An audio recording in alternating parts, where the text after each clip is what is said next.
Ricardo Salles, ex-ministro do governo Bolsonaro. Ricardo, mais uma ação de denúncia, desta vez aqui em Bruxelas, depois de Washington. O caminho, dado que no Brasil fica difícil resolver a situação, poderá ser com estas denúncias externas? Olha, importantíssimo que se dê notícia do que está acontecendo no Brasil às autoridades estrangeiras, aos parlamentares, às lideranças dos poderes executivos e também aos jornalistas, como o seu caso, que cumprem esse papel fundamental de informar a sociedade.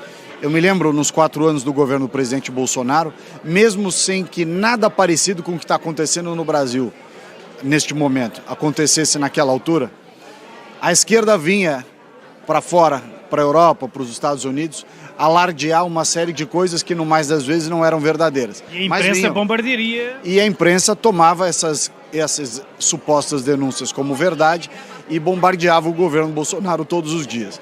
Então, nada mais correto do que nós também fazermos esse mesmo movimento, sobretudo porque, nesta altura, as coisas que nós estamos trazendo aqui, de fato, estão acontecendo. E não tem no Brasil a perspectiva de se resolver internamente apenas e tão somente o que nós gostaríamos através dos instrumentos institucionais. É preciso que haja uma pressão exógena vindo de fora do país para que essas coisas possam de fato tomar jeito.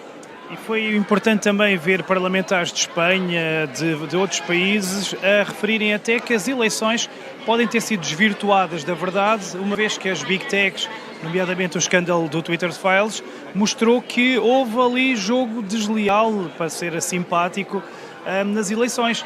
Em condições normais, se calhar, teriam que se anular as eleições. Não há dúvida que houve uma conduta tendenciosa e que absolutamente parcial, né, dessas Big Techs, desses meios de comunicação, ora por força da posição dos seus próprios membros, mas ora também, e é isso que se está discutindo nesse momento, por imposição legal ou imposição institucional velada, o que é ainda mais grave.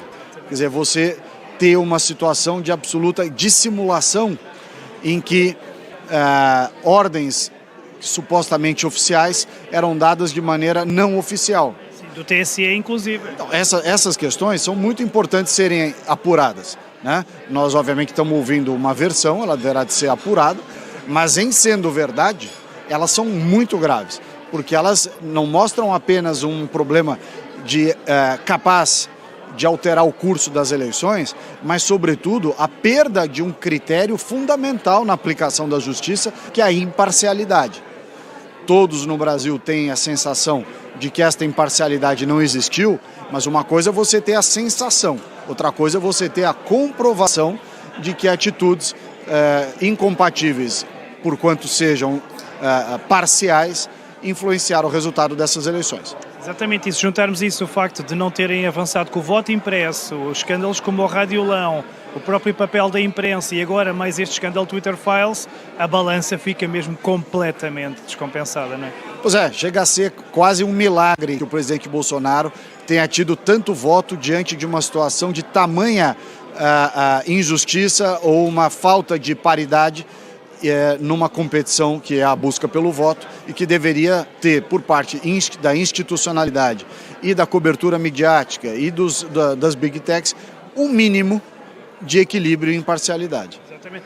E o mesmo se pode aplicar às eleições dos Estados Unidos, porque o Twitter, durante as eleições Biden-Trump, também aparentemente fez o mesmo serviço, o que pode ser determinante agora nestas novas eleições com o Twitter já supostamente limpo, não é? Com certeza.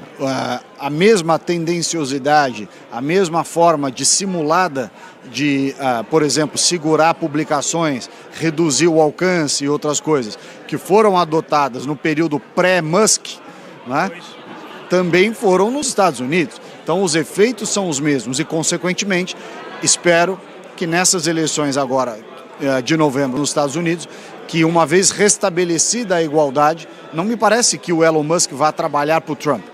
Eu espero quer me parecer que ele vai manter a isonomia, né, a tecnicalidade do sistema. E sendo assim, me parece que o Trump terá larga vantagem. Sim, e última não, eleições que vão ser determinantes também para o Brasil, vão afetar o Brasil, ainda por cima com esta pressão agora do próprio Elon Musk e tudo mais.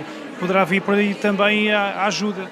Não há dúvida que os Estados Unidos, na qualidade de país mais importante do planeta, ele influencia em todos os países, todos, sobretudo na América Latina. No momento em que os Estados Unidos muda a sua direção, sai dessa linha comunista do Biden e volta para uma visão mais de ordem, de cumprimento das leis, né? Uma visão mais conservadora no governo Donald Trump, num próximo governo Donald Trump, certamente isso terá reflexos muito sólidos, muito consistentes em toda a América Latina, e o Brasil não é exceção.